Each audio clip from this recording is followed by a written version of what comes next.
ఎందుకో నాకు అర్థం కాదు, పేద పిల్లల మీద పగబట్టిండి రేవంత్ రెడ్డి. ఆ పేద పిల్లలకు కనీసం ఇందాక పిల్లలు చెప్తున్నారు, సార్ పొద్దుగాల చలికాలం ఆడపిల్లలు వాళ్ళు ఆ సన్నీళ్ళతో స్నానం చేయలేకపోతున్నాం సార్, ఒక గీజర్ పెట్టింది సార్ అని పిల్లలు బతిలాడుతున్నారు. అరే నువ్వు ఫుట్బాల్ ఆడడానికి 5 కోట్లతో స్టేడియం కట్టుకుంటావు, 100 కోట్లతో ఆ మెస్సీని తెచ్చుకొని ఫుట్బాల్ ఆడతావు.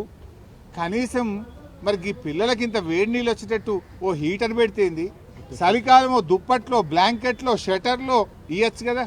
ఇప్పటిదాకా ఎస్సీ ఎస్టీ బీసీ హాస్టళ్లలో బ్లాంకెట్లు రాలేదు, దుప్పట్లు రాలేదు. ఆడపిల్లలకు కూడా చన్నీళ్లతో డిగ్రీ సెంటీగ్రేడ్లో ఇవాళ చలికాలం గిజగిజ వణికిపోతూ చన్నీళ్ళ స్నానం చేస్తున్నారు పిల్లలు. ఎందుకు పట్టించుకోవట్లేదు అని అడుగుతా ఉన్నా. ఈ పేద పిల్లలంటే నీకెందుకు చిన్న చూపు అని నేను అడుగుతా ఉన్నా. నీ పాలనలో ఈ 2 ఏళ్లలో 116 మంది పిల్లలు చనిపోయింది. పాము కాటు, కుక్క కాటు, ఎలుకలు కొరుకుడు, కరెంటు షాకులు కొట్టుడు, కలుషిత ఆహారం తిని 116 మంది పిల్లల్ని పొట్టన పెట్టుకున్నావు రేవంత్ రెడ్డి. ఇంకెంతమందిని చంపుతావు?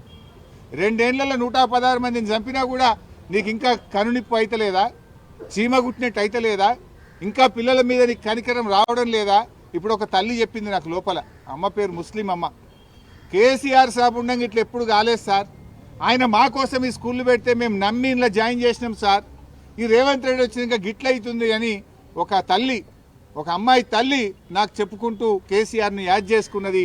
ఆ రేవంత్ రెడ్డిని గట్టిగా అడుగుండ్రి సారు అని నాకు చెప్పింది. ఒక తల్లి చెప్పింది నాకు ఈరోజు. ఇంత దుర్మార్గంగా నీ పాలన ఉన్నది ఈరోజు.